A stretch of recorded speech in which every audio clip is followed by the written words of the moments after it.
We are put here on earth to not just serve ourselves, but to help others, to be a light for others.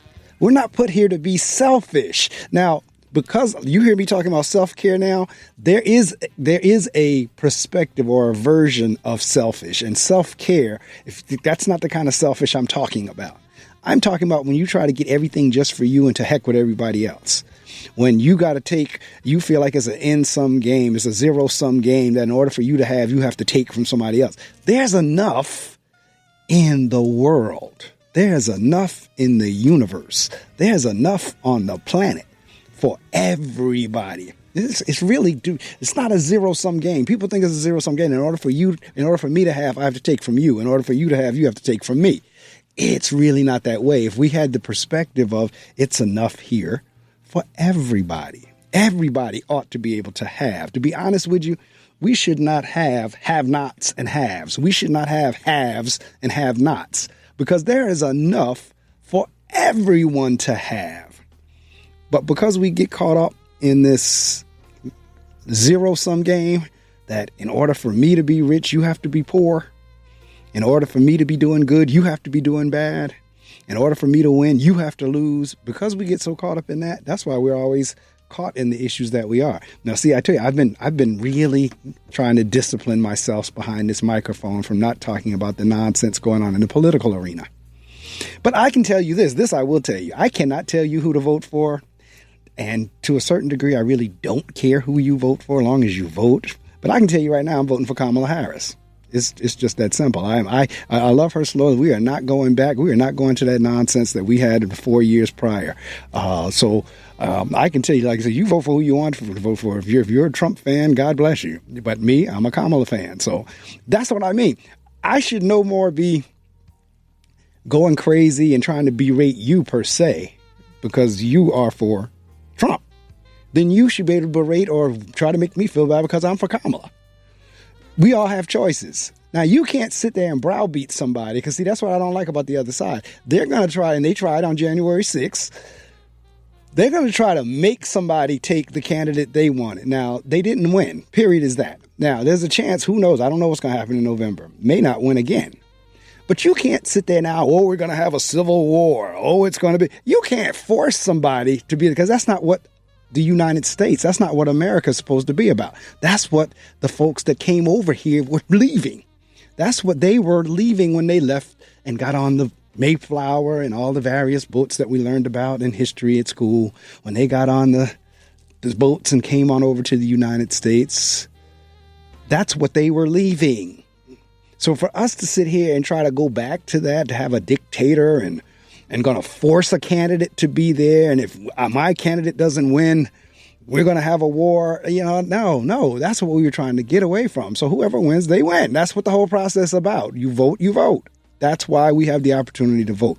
So I cannot tell you who to vote for, and I'm not even going to try to tell you to vote. I can only tell you who I'm voting for. And I don't have problems saying it. I'm voting for Kamala Harris. It's that period. It's that simple.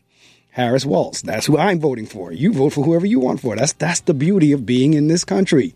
You can vote for who you want to vote for, who you believe in, who your desires are. You have the opportunity to do that. I have the opportunity to do that.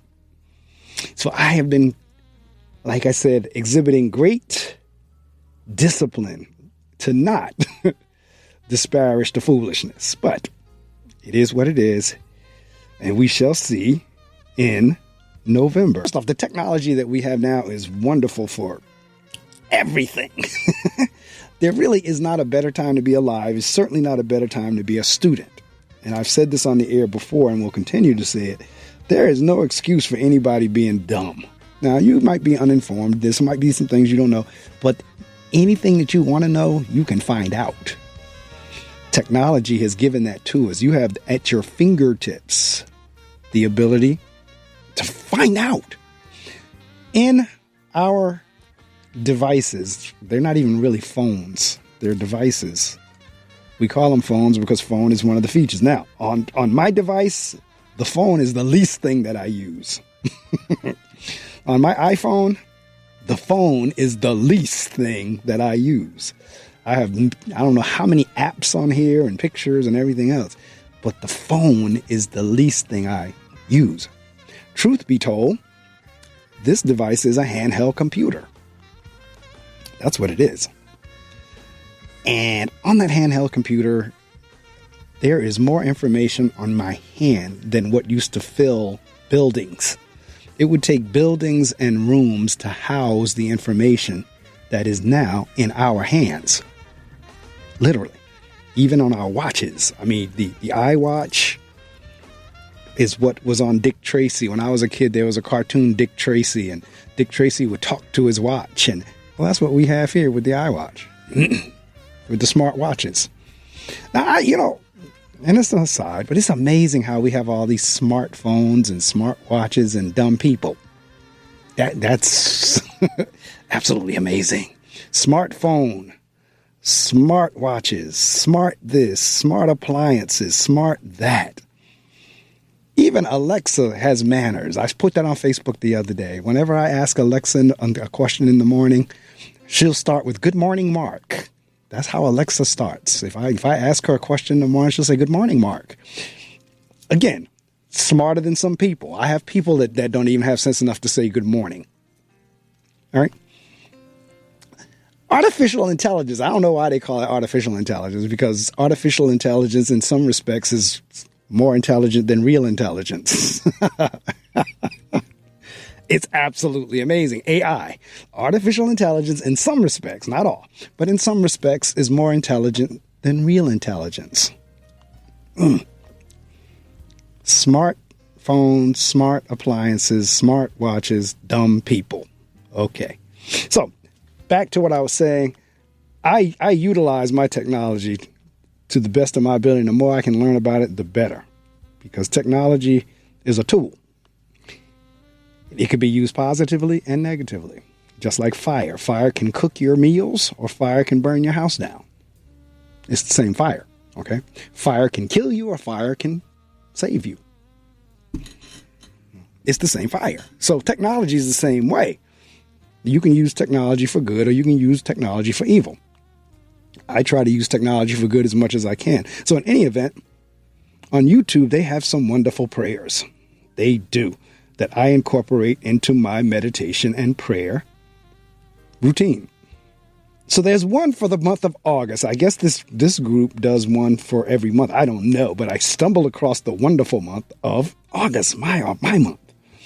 And it says, listen every day on the month of August to bless your life. So I'm going to put this prayer on. It's a half hour. That'll take me to the 7 o'clock hour. But just lay back, tune in, and listen to it. Listen every day of August. I'm going to tell you again, words have power.